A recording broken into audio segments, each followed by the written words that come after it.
स्वागत है आपके अपने YouTube channel UP success class पर। तो दोस्तों, जैसे कि हम अपने चैप्टर 2 केमिस्ट्री का विलेन के बारे में बात कर रहे थे, तो पिछली वीडियो में दोस्तों हमने कुछ टॉपिकों को क्लियर किया था। आज हम उससे आगे के टॉपिक क्लियर करेंगे। आज हमारा पहली हेडिंग होगी कि क्वथनांक उन्नयन होता क्या। ये विलेन चैप्टर का 6वां भाग होगा दोस्तों। इसके बाद में 1 या 2 भाग और बनेंगे, उसके साथ में आपका ये चैप्टर ख़त्म। फिर हम इसके न्यूमेरिकल आपको करवाएंगे जो मोस्ट इम्पोर्टेंट बोर्ड में पूछे जाते हैं, ठीक है ना दोस्तों। और फॉर्मूला भी लिखाएंगे इसके बाद में। तो दोस्तों, अगर आपको इस चैप्टर का तथा पहले चैप्टर के पूरे PDF चाहिए तो आप हमारा फ्री व्हाट्सएप ग्रुप ज्वाइन कर सकते हैं, जिसका लिंक डिस्क्रिप्शन में आपको मिल जाएगा। और चैप्टर फर्स्ट जाकर जो हमने सॉलिड स्टेट पढ़ा दिया है उसका भी लिंक आपको डिस्क्रिप्शन में मिल जाएगा। तो चलो दोस्तों, हम अपने टॉपिक के ऊपर आते हैं बिना टाइम वेस्ट किए। तो क्वथनांक उन्नयन। तो दोस्तों, क्वथनांक उन्नयन से पहले मैं आपको बताना चाहूँगा कि क्वथनांक होता क्या है। दोस्तों, आपको क्वथनांक की जानकारी होना आवश्यक है। कि मैं समझता हूँ कि कुछ हमारे दोस्त हैं जो क्वथनांक के बारे में शायद जानते हों या जानते भी हों तो भूल गए हों, तो उनके बारे में आपको बताना चाहूँगा क्वथनांक क्या होता है। तो दोस्तों, क्वथनांक वो होता है जैसे किसी द्रव को अगर हम इतना गर्म करें कि वह वाष्प अवस्था में बदलने से पहले जो उसकी स्थिति होती है वह क्वथनांक कहलाती है। यानी कि उस द्रव को इतना गर्म किया जाए कि वह वाष्प अवस्था में ना बदले, बस वाष्प अवस्था में ना बदले, तो उस स्थिति में क्या होता है, उस जो वह अवस्था होती है उसको हम क्या कहते हैं, क्वथनांक कहते हैं, ठीक है ना दोस्तों। ये चीज़ ध्यान रखना। तो अब क्वथनांक उन्नयन का मतलब समझते होगे दोस्तों, बढ़ना। उन्नयन का मतलब दोस्तों बढ़ना, ध्यान रखना दोस्तों। उन्नयन का मतलब होता है बढ़ना, ठीक है ना। और अवनमन का मतलब होता है घटना दोस्तों, ठीक है ना। आगे इन टॉपिकों की बात करेंगे। क्वथनांक उन्नयन तो किसी अवाष्पशील पदार्थ को अब दोस्तों ये एक शब्द है अवाष्पशील पदार्थ। तो ये अवाष्पशील पदार्थ क्या होता है दोस्तों, कई हमारे दोस्त होंगे जो कहते होंगे अवाष्पशील पदार्थ क्या होता है। तो अवाष्पशील पदार्थ जैसे दोस्तों आपका क्या कहते हैं, जैसे कि कपूर और बहुत सी चीज़ें होती हैं इत्यादि, गंधक, ये क्या होते हैं दोस्तों, ये अवाष्पशील पदार्थ होते हैं। यानी कि अगर हम इनको गर्म करें तो ये तुरंत वाष्प में नहीं बदलते, तो उन पदार्थों को क्या कहते हैं, अवाष्पशील पदार्थ कहते हैं। यानी किसी अवाष्पशील पदार्थ को किसी विलायक में घोलने पर विलायक के क्वथनांक, यानी कि विलायक का जो क्वथनांक होता है उसमें क्या होती है, अगर वृद्धि हो जाती है दोस्तों, वृद्धि मैंने आपसे कहा था ना दोस्तों, उन्नयन मतलब वृद्धि हो जाती है, तो उसे क्या कहते हैं दोस्तों, क्वथनांक उन्नयन कहते हैं, ठीक है ना। इसे किससे दर्शाते हैं, डेल्टा टी, यानी कि टेम्परेचर से दर्शाते हैं दोस्तों, ठीक है ना। इसे डेल्टा टी से दर्शाते हैं, या डेल्टा टीवी से भी दर्शा सकते हैं दोस्तों आप, टीवी, ओके ना दोस्तों, टीवी से भी प्रदर्शित कर सकते हैं, ठीक है। हम न्यूमेरिकलों में डेल्टा टीवी प्रदर्शित करेंगे इसको, वैसे इसको रियल डेल्टा टी से प्रदर्शित करते हैं। तो दोस्तों मैं एक और बताऊँगा क्या होता है कि किसी अवाष्पशील पदार्थ को किसी विलायक में घोलने पर विलायक के क्वथनांक में होने वाली वृद्धि को क्या कहते हैं दोस्तों, क्वथनांक उन्नयन कहते हैं, ठीक है ना दोस्तों। ठीक है, इसका एक फॉर्मूला होता है दोस्तों डेल्टा टीवी, दोस्तों आप इधर भी कर लेना टीवी, ठीक है ना। डेल्टा टीवी बराबर क्या होता है दोस्तों, केवी गुणा 100 into small w upon capital W into small m। अब दोस्तों आप कहोगे कि केवी क्या है, स्मॉल w क्या है, कैपिटल W क्या है और कैपिटल M क्या है। तो दोस्तों मैंने ये आपको बताने के लिए लिख रखा है यहाँ पे कि कैपिटल जो टी है ये तो आपको टी भी कर लेना दोस्तों, क्योंकि ये क्वथनांक उन्नयन आपको समझ आया, क्वथनांक उन्नयन है, ठीक है ना। ये तो हमने वो भी ऊपर बताया था आपको, टीवी क्या है, क्वथनांक उन्नयन डेल्टा टीवी।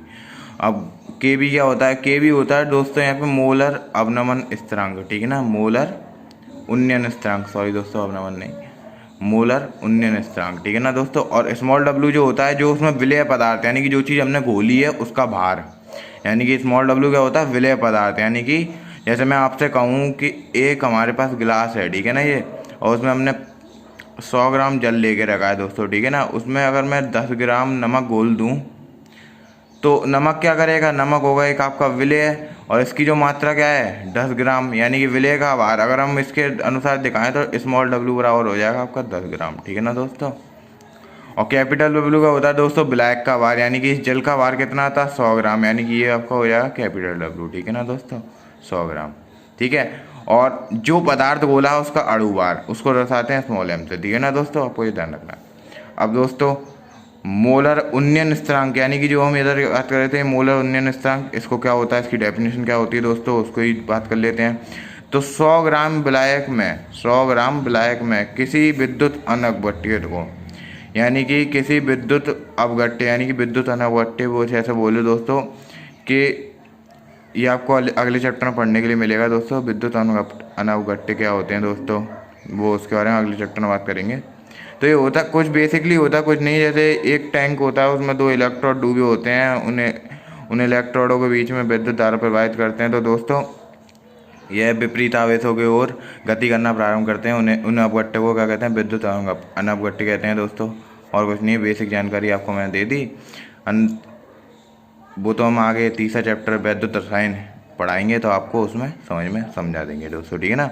तो 100 ग्राम विलायक में किसी विद्युत अनवगट्य को 1 ग्राम अणु, या 1 ग्राम अणु को छोड़कर आप 1 मोल भी कह सकते हैं दोस्तों सीधे, कि 1 मोल को घोलने पर, 1 मोल को यानी कि 100 ग्राम विलायक के किसी विद्युत अनवगट्य को का 1 मोल घोलने पर विलयन के क्वथनांक में जितनी कमी होती है, यानी कि इसमें क्वथनांक में कमी होती है दोस्तों, जितनी कमी होती है वो क्या कहलाता है दोस्तों, मोलर उन्नयन स्थिरांक कहलाता है। ठीक है ना दोस्तों। इस कमी को ना वृद्धि कर लेना, क्योंकि बाई मिस्टेक मुझ पे लिखने में कुछ गलती हो गई थी दोस्तों। वृद्धि यानी कि किसी 100 ग्राम विलायक में किसी विद्युत अनवगट्य का 1 मोल घोलने पर विलयन के क्वथनांक में जो वृद्धि होती है उसको क्या कहते हैं दोस्तों, मोलर उन्नयन स्थिरांक कहते हैं। ऐसे KF से दर्शाते हैं दोस्तों। के और F का मतलब फ्रीजिंग यानी कि उन्नयन। ठीक है ना, फ्रीजिंग यानी कि जमना जिसको कह सकते हैं हम। ठीक है ना दोस्तों। KB होगा ये दोस्तों, KF नहीं होगा, KB कर लेना। ठीक है ना। KB यानी कि बॉइलिंग पॉइंट, यानी कि क्वथनांक। ठीक है ना दोस्तों। आपको एक चीज़ ध्यान रखनी है दोस्तों कि जल का मोलर उन्नयन स्थिरांक क्या होता है, 5.2 डिग्री सेल्सियस होता है। ठीक है ना दोस्तों, ये चीज़ आपको ध्यान रखनी है कि जल का मोलर उन्नयन स्थिरांक क्या होता है, 5.2 डिग्री सेल्सियस होता है। ठीक है। अब मोलर उन्नयन स्थिरांक क्या होता है दोस्तों, मोलर और मोलर दोस्तों आपको पिछली वीडियो में हमने बताया था मोललता और मोलरता दोनों फर्क था ना दोस्तों, वैसे ही यहाँ पे मोलल तथा मोलर। अब मोलर के बारे में बात करेंगे, मोलर के बारे में बात कर ली, मोलल के बारे में बात करेंगे। तो मोलल उन्नयन स्थिरांक क्या होता है दोस्तों कि 1000 ग्राम, सेम टू सेम है दोस्तों, यहाँ पे 100 ग्राम की जगह बस 1000 ग्राम हो जाएगा, ये चीज़ आपको ध्यान रखनी है। मोलल की बात हो जाए जहाँ पे भी, वहाँ पे 1000 ग्राम या 1 kg भी ले सकते हैं दोस्तों। ठीक है ना। तो क्या होगी डेफिनेशन कि किसी विलायक में विद्युत अनवगट्य का 1 मोल अणु घुला हो, 1 मोल अणु घुला हो। ठीक है ना दोस्तों। तो उसके क्वथनांक में होने वाली कमी की जगह दोस्तों यहाँ पे भी वृद्धि कर लेना आप। ठीक है ना। वृद्धि मोलर उन्नयन स्थिरांक कहलाती है। ठीक है ना दोस्तों। होने वाली वृद्धि को क्या कहते हैं दोस्तों, मोलर उन्नयन स्थिरांक कहते हैं। ठीक है ना। नोट दोस्तों, यहाँ पे भी आपको एक चीज़ ध्यान रखनी है, वहाँ पे जल का मोलर उन्नयन स्थिरांक था 5.2 दोस्तों, यहाँ पे मोलर उन्नयन स्थिरांक कितना होगा, 0.52 डिग्री सेल्सियस हो गया। ठीक है ना दोस्तों, ये आपको ध्यान रखना। अब दोस्तों अब हम बात करेंगे अपने नेक्स्ट टॉपिक। ये दोस्तों इसकी सारी की सारी हेडिंगें थी। अब हम बात करेंगे हिमांक अवनमन क्या होता है दोस्तों, हिमांक अवनमन। ठीक है ना। हिमांक का मतलब होता है दोस्तों फ्रीजिंग पॉइंट। ठीक है ना दोस्तों। अब हिमांक जैसे मैं आपको हिमांक, जैसे मैंने आपको क्वथनांक के बारे में बताया था, वैसे ही अब मैं हिमांक के बारे में आपको बताऊंगा हिमांक क्या होता है। तो दोस्तों बेसिकली हिमांक वह होता है कि किसी विलयन को उसके वह निम्नतम ताप तक ले जाया जाए कि वह मतलब कि जमने की अवस्था में आ जाए। यानी कि जो अब हम कहें कि बर्फ़ को जमाने के लिए हमें क्या करना पड़ता है, पहले 4 डिग्री सेल्सियस से नीचे जल को रखना पड़ता है, तभी तो वह जमता है, तो वह उसका हिमांक कहलाता है। जो 4 डिग्री सेल्सियस से नीचे जमना वह अवस्था क्या कहलाती है, उसकी हिमांक कहलाती है। ठीक है ना दोस्तों। और अवनमन का मतलब आप जानते हो कमी। ठीक है ना दोस्तों। उन्नयन का मतलब वृद्धि और अवनमन का मतलब कमी, ठीक है ना। तो किसी अवाष्पशील पदार्थ यानी कि दोस्तों आपका कह सकते हैं गंधक हो गया, और क्या कहते हैं दोस्तों, और आपका मैंने अभी आपको क्या बताया था दोस्तों, कपूर हो गया, और दोस्तों बहुत से पदार्थ को किसी विलायक में घोलने पर विलायक का हिमांक में, विलायक के हिमांक में जो कमी होती है, या जो कमी होती है, ठीक है ना, कमी कर लेना दोस्तों, कमी होती है उसको क्या कहते हैं दोस्तों, उस कमी को हिमांक अवनमन कहते हैं, यानी कि हिमांक की कमी को हिमांक अवनमन कहते हैं। हम बात करेंगे, इसका एक सूत्र होता है, और दोस्तों इस हिमांक अवनमन को किससे दर्शाते हैं, TF, F यानी फ्रीजिंग पॉइंट दोस्तों, ठीक है ना। तो क्या होता है दोस्तों, इसका सूत्र के डेल्टा TF बराबर होता है 100 गुणा KF इंटू स्मॉल w और capital W upon capital W into small m। आप दोस्तों स्मॉल w और कैपिटल W और स्मॉल m के बारे में तो समझ ही गए होंगे, बस आपको KF के बारे में समझना KF क्या होता है। तो मोलर अवनमन स्थिरांक होता है दोस्तों आपका KF, ठीक है ना दोस्तों, मोलर अवनमन स्थिरांक। अब दोस्तों ये क्या होता है, इसके बारे में ही जानेंगे कि मोलर अवनमन स्थिरांक क्या होता है। तो 100 ग्राम विलायक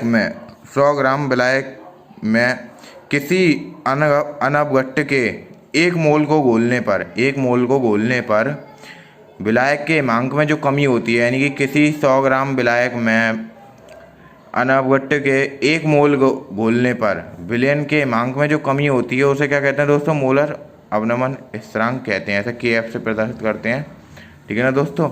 अब एक चीज़ आपको ध्यान रखनी, जल का मोलर अवनमन स्थिरांक कितना होता है दोस्तों, 18.6 डिग्री सेल्सियस होता है, ठीक है ना दोस्तों। अब मोलर अवनमन स्थिरांक क्या होता है दोस्तों, मोलर अवनमन स्थिरांक, इसके बारे में बात करेंगे। तो मोलर की जहाँ पे बात आ जाती है दोस्तों, वहाँ पे क्या करते हैं 1000 ग्राम, यानी कि 1000 ग्राम विलायक के किसी अनवगट्ट के एक मोल को घोलने से विलयन के हिमांक में जो कमी आती है उसे क्या कहते हैं, मोलर अवनमन स्थिरांक कहते हैं, ठीक है ना दोस्तों। इसका भी एक नोट पॉइंट है कि जल के मोलर अवनमन स्थिरांक दोस्तों कितना होता है, 1.86 डिग्री सेल्सियस होता है, ठीक है ना दोस्तों, आपको ये चीज़ ध्यान रखनी।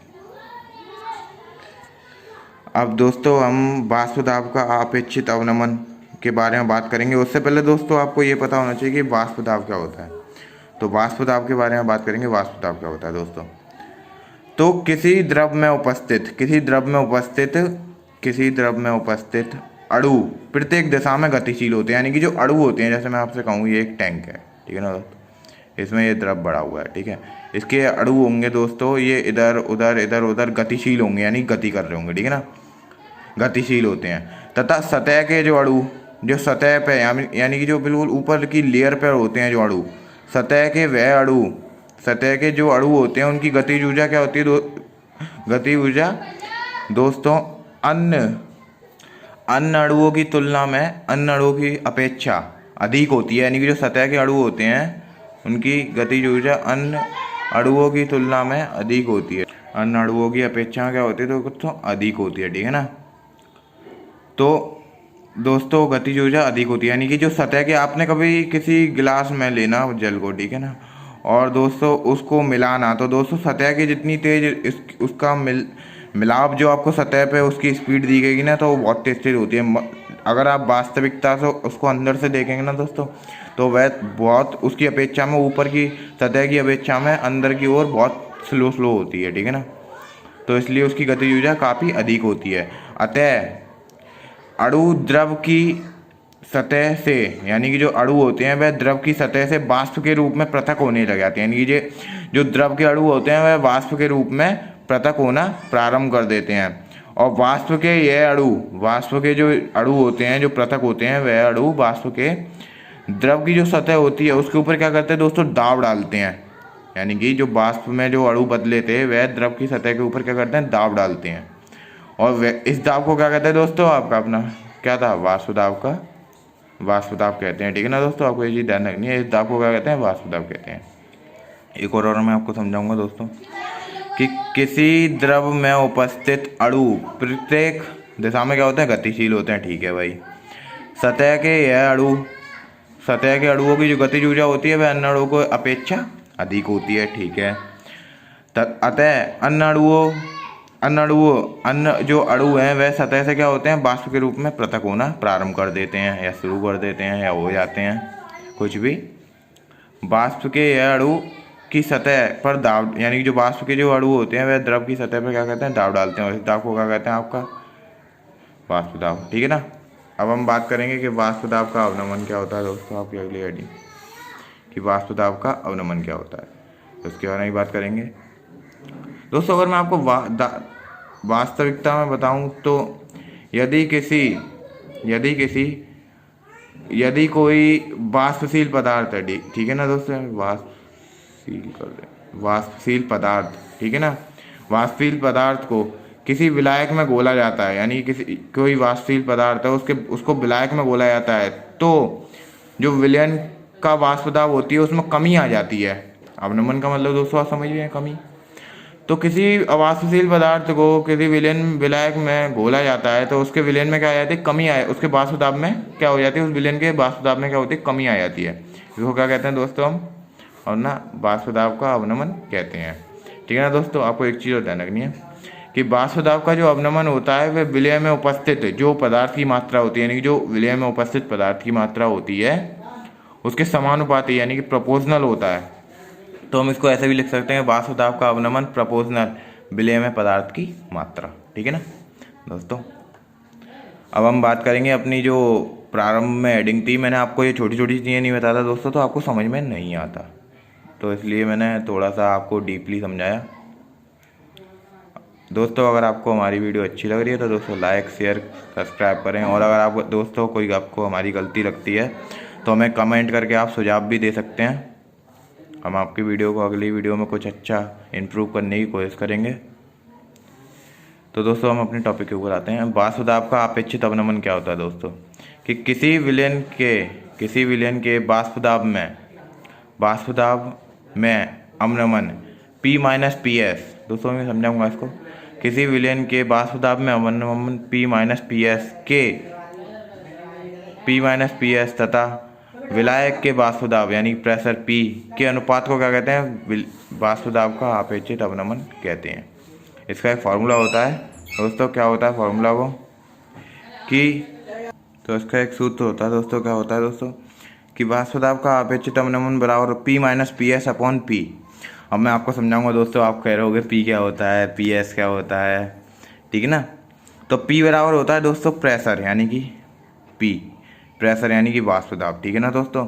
और PS बराबर क्या होता है कि विलेय पदार्थ को घोलने पर वाष्प दाब, यानी कि जब कोई वाष्प दाब होगा अगर हम उसमें कोई विलेय पदार्थ घोल देंगे, यानी कोई सूक्ष्म मात्रा में कोई पदार्थ घोल देंगे तो वह क्या कहलाएगा, PS, यानी कि विलयन में विलेय पदार्थ के घोलने पर वाष्प दाब उसका क्या होगा, PS। ठीक है ना दोस्तों। उसको हम क्या किससे दर्शाएंगे, PS से।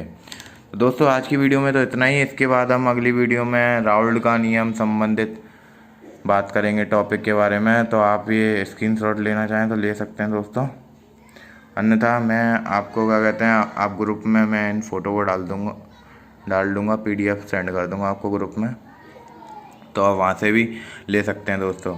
तो अगर दोस्तों आपको हमारी वीडियो अच्छी लगती है तो दोस्तों लाइक शेयर करना ना भूलें दोस्तों,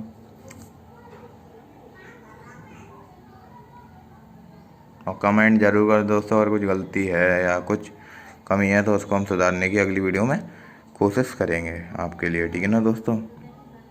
थैंक यू।